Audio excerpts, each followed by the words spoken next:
I am off today, trundling along this track to go and spend a night or two out in the wilderness. But whereas normally I would use a tent for this kind of thing, I'm doing something I've never done before, and I am staying in a bothy.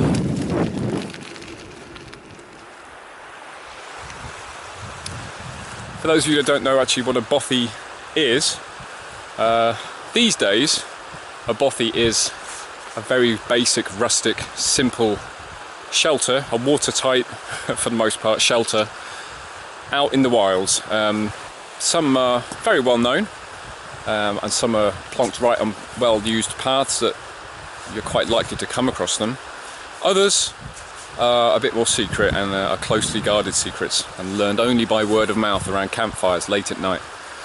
But many, a great many, and many of the best ones are remote and in our wildest places. And this one today is no exception. This is where I'm headed today.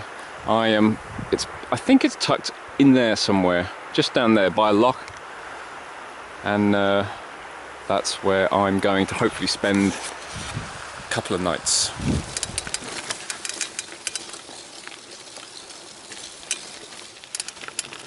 It certainly does feel like the back of beyond. There's nobody around, haven't seen anybody, haven't heard anybody, haven't seen any deer, haven't seen any wildlife. It's just big and open and wild. You can hear that creaking, that's my bike protesting. Just hope it makes it there and back.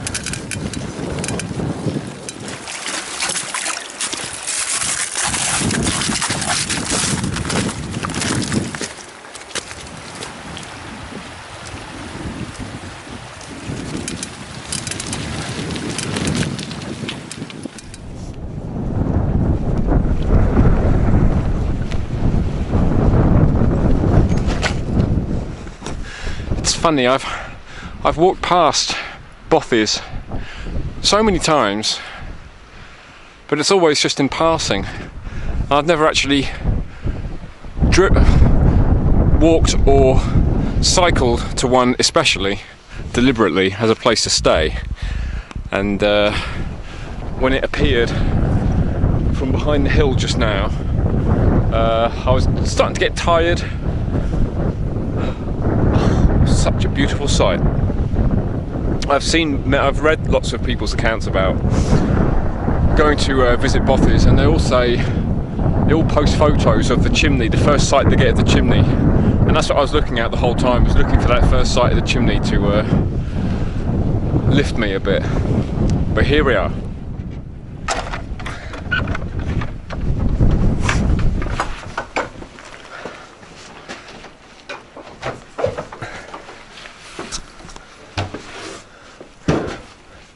Ah, very nice. There's your fire. Plenty of driftwood. People seem to have left. And a couple of funky old mattresses. Well, let's see what else is in here. We have... Ah, there you go. It looks to be mouse proof. Plenty of food that other folk have left, because I don't want to carry it out again afterwards. And it looks like there's another room in here. Ooh. Oh, look.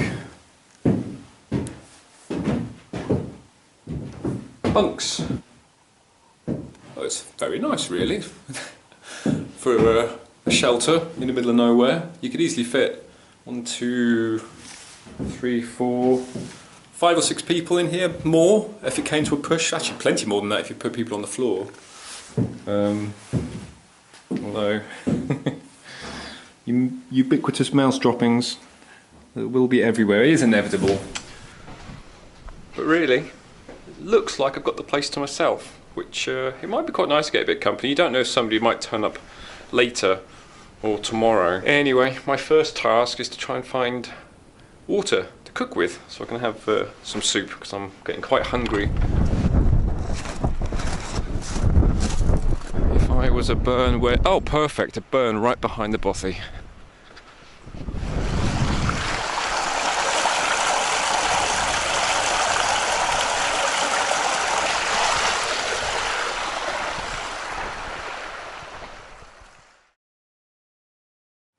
One of the pieces of advice somebody gave me was to bring lots of tea lights. You need candles anyway, but she said bring lots of tea lights to give the illusion of warmth. Even if you're not actually warm, it's good to have the illusion, apparently. It looks quite cosy, I imagine, to you. It's not nearly as cosy as it probably should be, but that's fine. The illusion is there. Now I just need to get the fire started to make it properly cosy.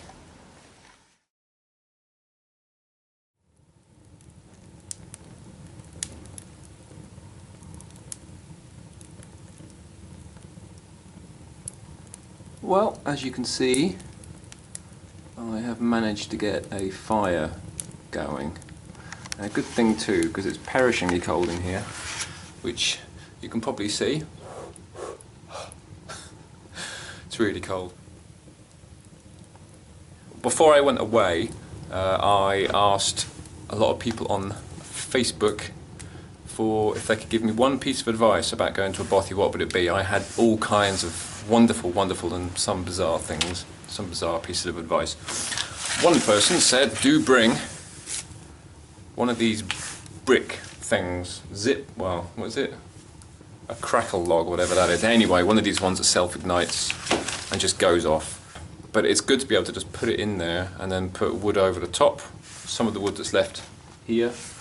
And I've been looking through the book, the visitor book. It's just like renting a cottage. It's got a visitor book, it's got a bothy book.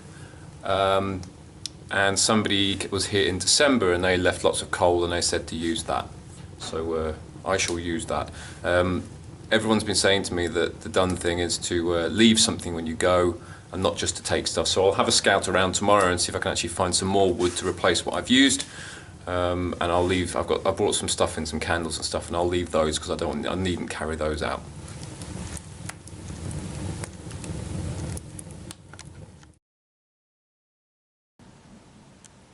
Well, good morning. It's 8:30. That's the only time I've actually looked at my clock the whole time that I've been staying here overnight. It's that same thing that happens when you go camping. That you sort of, if you don't look at your clock, if you don't look at your watch, you just fall into a kind of tent time where you lose track, completely lose track of time. I think I actually had quite a good night's sleep on this mattress, although I've got I don't know if this was here before I went to sleep or whether it's materialised since, but there's a little mouse poo here. So I don't know whether that appeared overnight. I certainly did hear a few mice, but I actually did the same kind of thing I do when I go camping in a tent. I don't get stressed if I don't get to sleep. It's actually part of the joy is actually just lying here and hearing the weather outside. It sounds similar. The experience is quite the same. That feeling of being safely enclosed in a structure that's going to keep you safe and just enjoying listening to the storm or whatever it is raging outside, or rain or whatever. But and it wasn't a bad sleep at all. Not too bad in terms of temperature. My sleeping bag kept me warm. It was very cold in here, but the fire kind of gave a bit of warmth until the early hours, I suspect. There wasn't actually a whole amount of warmth coming off the fire. The stones around the hearth just weren't heating up at all. So I think the fire is more for company and something to as a focal point, something to look at. It's the TV, isn't it? That's what the fire is. It's the TV in the evenings. So that was nice. In the end, last night I ended up having company. One other chap turned up. He'd been staying here last night, and it was his sleeping bag and mat that were hanging up. And he had all kinds of really useful stuff to tell me about the tracks and trails around here, what goes where, what condition the trails are in, what the names of the hills are, where everything goes, how you can link up paths with other paths. Really useful stuff. That's the kind of thing I suppose that you'd want to get from a Bothy experience is exchanging information and stories with other people who turn up, and it's something you don't get in a tent. When I came in here yesterday, comfortable as I was, and I'm always fine with my own company, I did in the back of my heart and mind think it would be nice if somebody else turned up, because it's quite a big space to fill in here, one person by yourself. In a tent you've got a very, very small space, and it's easy to fill it with all your stuff. You feel like, you know, it's yours, and you feel quite comfy in that environment. But in here all by myself, just to start off with last night, it did feel just a bit big. So that was nice to have company. But I should really get moving, I suppose, and get up and have some breakfast, some porridge.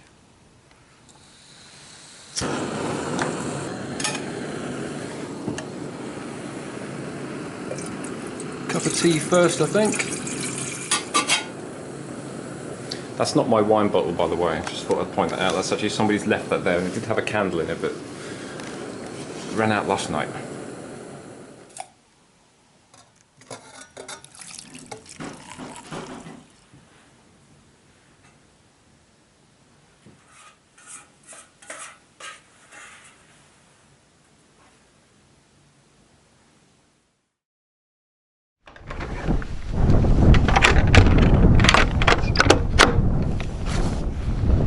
I'm just off for a little wander, see if I can find some more wood to replace some of the stuff. I don't think I'll find that much actually. I think probably most of the bog wood that's around here has probably been found already, but I'll have a look. Some people in the book have said that there's stuff up at the head of the loch, so I'll try there, but I might just go for a wee wander just a bit further up the glen, not too far, because I quite fancy getting back to the Bothy and just getting some tea on and reading, actually, just having a quiet one. But I'll go for a little wander because I feel like I should get my legs moving a bit.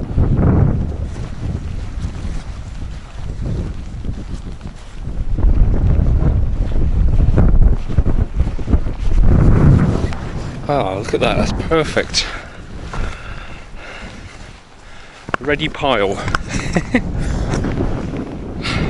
Should have brought a bag really, shouldn't I? I should have thought about this. It's not that far back to the Bothy, I suppose. It's over there. Even so, it's a long way to walk with a big pile of dead wood. It's good though, because it's quite well. It's been out of the bog for a while, so it's not as damp as it could be. I'm just going to go for a wander up the glen. Obviously not carrying all the wood, so I'll just leave this here for when I come back, and I'll hopefully be able to carry some of it back and then come back and get the rest.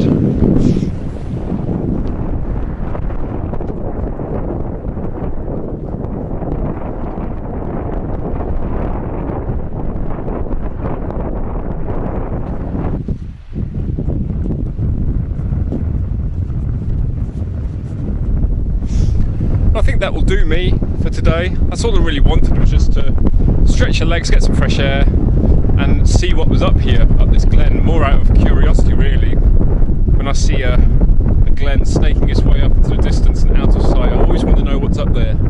So now I know, and it looks quite enticing, not now but for another time, and maybe using the Bothy as a base.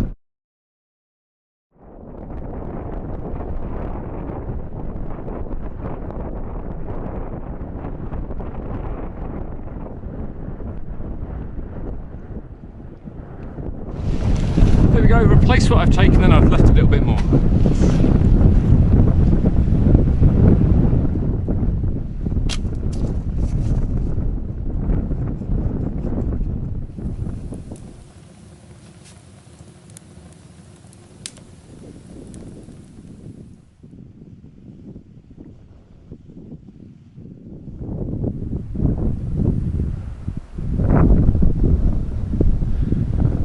Enjoying my last night here in fading light, taking it all in before I leave tomorrow.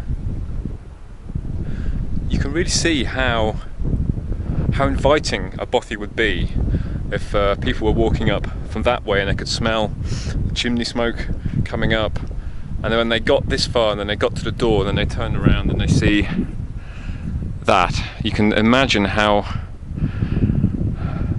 inviting that must look to people when they just turn up to a bothy not knowing whether they're going to be by themselves or not, but they're cold, they're wet, and they see that inside. Oh, how wonderful. Well, it's almost 5:30. Fire's on, fire's crackling away, it's very, very nice.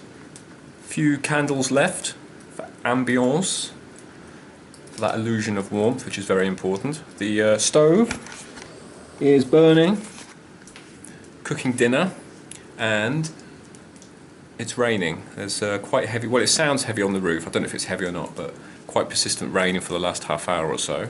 So it's all quite cosy and snug being in here. It's still cold, you can see my breath still, but it's a completely different feeling to yesterday when the chap from Inverness turned up about 4 o'clock, I think. I'd settled in thinking I was going to be by myself, wasn't sure how I felt about that really, and then he turned up and I actually felt better for the company. This evening, I think you really need something to do. I think if you're by yourself, I mean I've got a book with me, I'm going to have a read in a bit, but I think you need something to do. If I was here by myself with nothing, I mean I could sit and look at the fire, but it's nice to be able to read something, I think. So it's really, really nice to have company, and I think I'm slightly missing the company. I think the Bothy experience should be one of company. That's my feeling, having stayed just the one night so far in a Bothy. I'm actually quite craving company.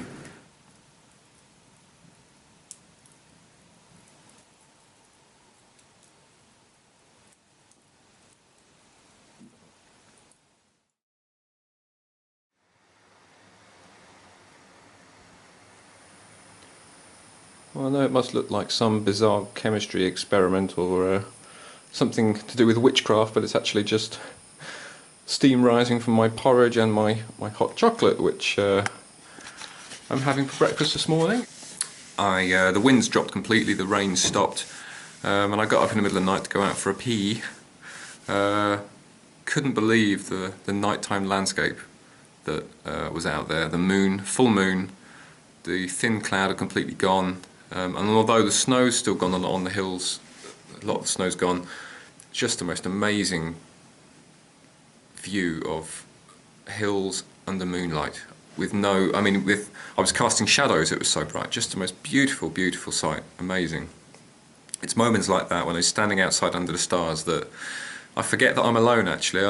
When I'm inside the Bothy it feels a bit sort of like I need company, but once you get outside and the stars and the moon and the mountains and you're just standing there humbled by the grandeur and magnitude of everything above you, it just seems right to be alone and just feeling your place out in somewhere wild like this. So there are moments where being alone is actually fine in a Bothy context, it seems, but once I'm back in here it starts to feel a bit weird again.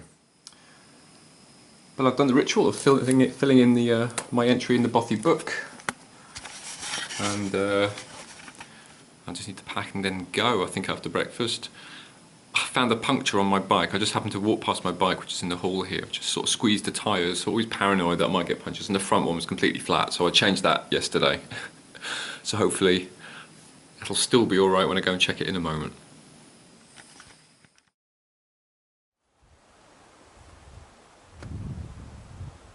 Wow. It's always the way, isn't it? Always, that if you're away for a spell for a few days or a week or something, the best weather is always on the last day, the day you're going home.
So that's my time in the Bothy over. I've cleared up, locked the door, all secure, candles out and ready to go.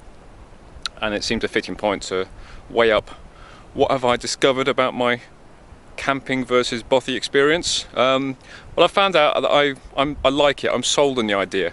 Granted, it's only 1 or 2 nights in one Bothy in midwinter, but I can see the attraction.